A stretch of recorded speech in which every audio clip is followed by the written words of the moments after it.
ओम नमः शिवाय। हर हर महादेव। जब भगवान शिव और अंधक का युद्ध हो रहा था, तब भगवान शिव के प्रमथगण उस युद्ध में जीतने लगे, उनकी विजय होने लगी। तब अंधक घबराकर शुक्राचार्य की शरण में गया था। उसने गिड़गिड़ाकर मृत संजीवनी विद्या के द्वारा असुरों को जीवित करने की प्रार्थना की थी। इस पर शुक्राचार्य ने शरणागत धर्म को उचित समझकर युद्ध स्थल में आदर पूर्वक उस विद्या के स्वामी भगवान शिव का स्मरण करके दैत्यों पर मृत संजीवनी विद्या का प्रयोग किया था। उस विद्या का प्रयोग होते ही वे सभी दैत्य दानव वीर एक साथ ही हथियार लेकर उठ खड़े हुए। इस प्रकार उठ खड़े हुए मानो अभी सोकर उठे हों, जैसे पूरी तरह अभ्यास किया हुआ वेद और ज्ञान। जिस प्रकार समर भूमि और युद्ध भूमि में बादल श्रद्धा पूर्वक सत्पात्रों और ब्राह्मणों को दिया हुआ धन आपत्ति के समय तुरंत प्रकट हो जाता है, वैसे ही वह दैत्य खड़े हो गए।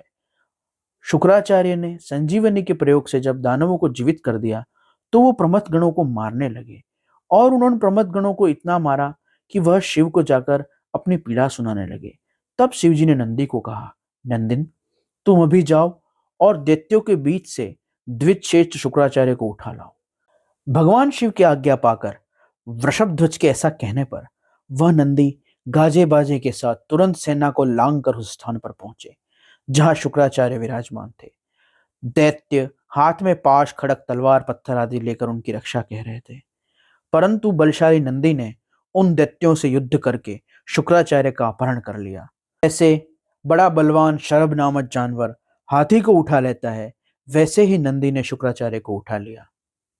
दानव उस समय शुक्राचार्य को छुड़ाने के लिए नंदी के पीछे दौड़े और नंदी के पीछे भागते हुए उन्होंने उन पर अस्त्र शस्त्रों की वर्षा कर दी, जैसे बादल पर्वत के ऊपर जल बरसाते हैं। परंतु नंदी उन शस्त्रों से व्यथित न हुए। उन्होंने उन अस्त्र शस्त्रों को व्यर्थ कर दिया, नष्ट कर दिया, और वह शुक्राचार्य को दबल कर शत्रु दल को व्यथित करते हुए शिवजी के पास पहुंच गए और कहा, भगवान, ये रहे शुक्राचार्य। तब भगवान शिव ने उन्हें सूक्ष्म आकार करके और निगल लिया, जैसे कोई फल को निगल जाए। जब शुक्राचार्य को निगल लिया गया, तब दैत्य और दानवों ने जीत की आशा छोड़ दी। उस समय उनकी स्थिति ऐसी हो गई जैसे मस्तक विहीन देह, अध्ययन रहित ब्राह्मण, उद्यमहीन प्राणी, भाग्यहीन का उद्यम, और पति रहित स्त्री, और फल रहित बाण होता है। जैसे पुण्यहीन की आयु होती है, जैसे व्रत किए बिना वेद का अध्ययन व्यर्थ हो जाता है, जैसे बहुत सारे कर्म करने के बाद भी यदि वैभव न हो तो कर्म व्यर्थ हो जाता है, जैसे एक क्षत्रिय यदि शूरताहीन हो तो व्यर्थ होता है, जैसे सत्य ना हो तो धर्म भी व्यर्थ हो जाता है, उसी तरह दैत्यों का सारा उत्साह जाता रहा। तब अंधक को बहुत दुख हुआ, पर उसने शूरवीरों को उत्साहित करके कहा, वीरों, जो रणांगन छोड़कर भाग जाता है उसके यश को अपयश रूपी कालिमा लग जाती है। उसे लोक और परलोक में सुख नहीं मिलता। यदि पुनर्जन्म रूपी दोष का हरण करना है तो युद्ध रूपी तीर्थ में अवगाहन करना चाहिए, अन्य तीर्थों की कोई आवश्यकता नहीं। अर्थात युद्ध क्षेत्र में अगर कोई प्राण त्याग दे तो उससे वही फल प्राप्त होता है जो तीर्थों से होता है। दैत्य के इस वचन को सुनकर वह सभी दैत्य और दानव रणभूमि में प्रमथ गणों से भिड़ गए और लड़ने लगे। बाण, खड़ग, वज्र सरीखे पत्थर, खटवांग, तलवार, ढाले आदि द्वारा परस्पर मार काट मचाने लगे। इस प्रकार घमासान युद्ध हुआ। जब यह भयंकर युद्ध चल रहा था, तब शुक्राचार्य भगवान शिव के उदर में बाहर जाने का मार्ग ढूंढ रहे थे, परंतु उन्हें कोई मार्ग नहीं मिल रहा था। तब उन्होंने शिव योग का आश्रय लिया और भगवान शिव के 108 नामों का स्तोत्र का जप किया, जिससे उनको भगवान शिव के उस उदर से बाहर आने का मार्ग मिल गया और वह भगवान शिव के उदर से बाहर आ गए। और बाहर आकर उन्होंने भगवान शिव को प्रणाम किया, उनकी स्तुति की और कहा, हे भगवान, आपके अनंत रूप हैं, अनंत स्वरूप हैं। आपके इन अनंत रूपों, स्वरूपों और मूर्तियों की गणना नहीं हो सकती। ऐसी दशा में आपकी क्या स्तुति करूं, क्या कहूं। आपकी प्रमुख 8 मूर्तियां बताई जाती हैं और आप अनंत मूर्ति हैं। आप संपूर्ण सुर असुरों की कामना पूर्ण करने वाले हैं। अनिष्ट दृष्टि से देखने पर भी आप संहार करते हैं, परंतु उसका उद्धार ही होता है। ऐसे आप पूजनीय, स्तवन करने योग्य, आपकी मैं किस प्रकार स्तुति करूं प्रभु।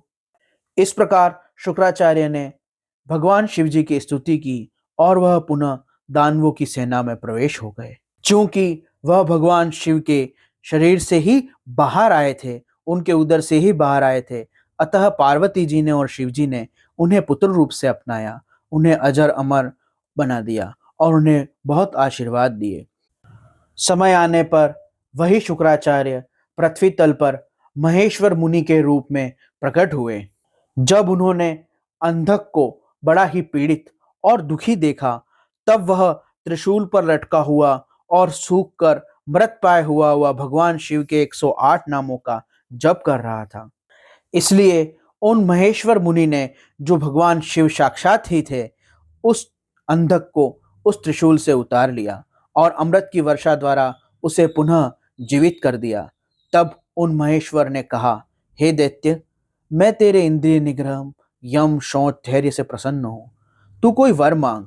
हे दैत्यों के राजा, तूने निरंतर मेरी आराधना की है, इससे तेरा सारा कलमश धुल गया।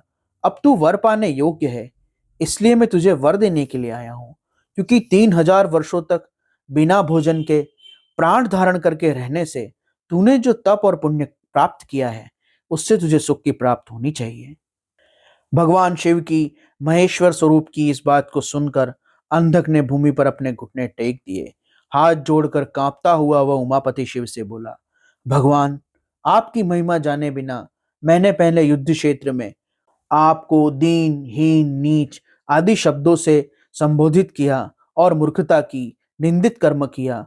उन सब बातों को आप अपने मन में स्थान न दें और उसे भूल जाएं। हे महादेव, मैं अत्यंत ओछा और नीच प्रकार का दुखी व्यक्ति हूँ।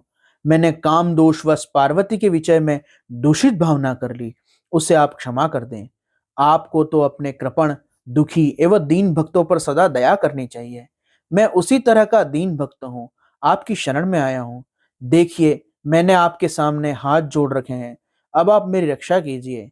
ये माँ जगत जननी पार्वती देवी मुझ पर प्रसन्न हो, क्रोध त्याग दें, कृपा करें।